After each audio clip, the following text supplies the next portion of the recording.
Alright guys, so today I wanted to make a video about my 2018 Chevy Malibu, any 9th generation Malibu.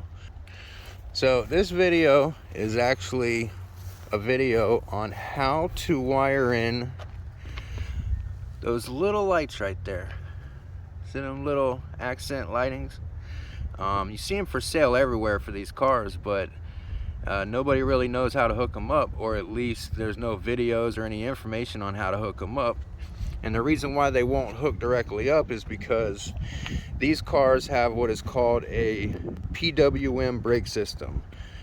p.w.m is pulse width modulation, which means there's only one wire that controls the taillights. Oh, and before I go any further, I know you guys see that damage. If you want to know, I live in Florida, and the last hurricane, a tree fell on it, so I'm in the process of getting that fixed, but let's not worry about that. Anyways, the video is about these little tail lights, these little lights down here, these little LEDs, or any brake lights that you want to hook up, any accessory brake lights or turn lights or anything.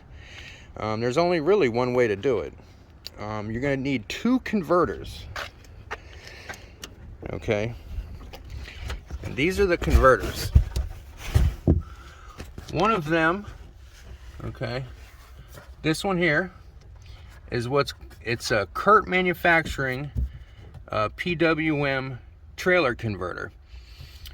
Normally what it will do is it'll hook up trailer lights, but as you can see, I spliced into all of them. I cut them and spliced into them. So this top one is actually made for this car, a 2018 Chevy Malibu. And you can see it's a direct plug-and-play system right here. The only extra wiring you have to do with that is you have to run a wire all the way up to your battery with a fuse, with a 10 amp fuse. All right, now what that converter does is it'll convert my tail lights to have a ground, a brake light, or excuse me, a ground, a running light, and then your stop and turns are still in one wire coming out of the p.w.m. Now the issue is, though, I need individual running lights, I need individual brake lights, and I need individual turn signals.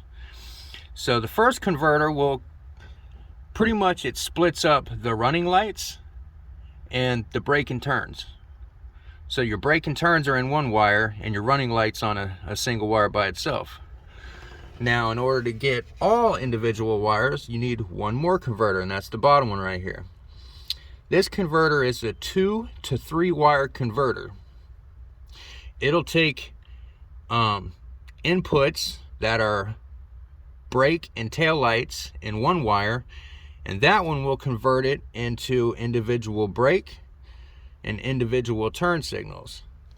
So as you can see here, I took the two brake and turn left, brake and turn right, ran them two into the converter. And by the way, this one doesn't have to have anything ran to the battery. It's literally just ran off of a ground. So the first converter will split it up into running lights and brake and turn, and then the second converter will separate the brake and turns into individual brake and individual turns. So that is actually how you end up having to wire two converters in, just so you can end up having individual wires that are constant. One constant wire for your brakes, one constant wire for your turn signals, and one constant wire for your running lights.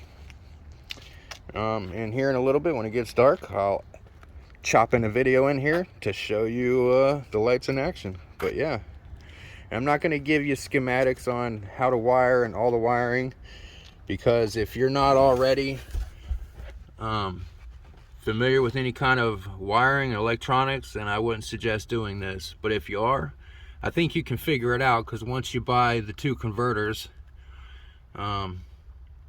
everything else should kind of make sense, because when you're hooking them up, you know what, I'm not even going to get into that. Just, yeah, you can figure it out on your own. Just know you're going to need two converters, okay? All right, you guys have a good one, and yeah, peace out.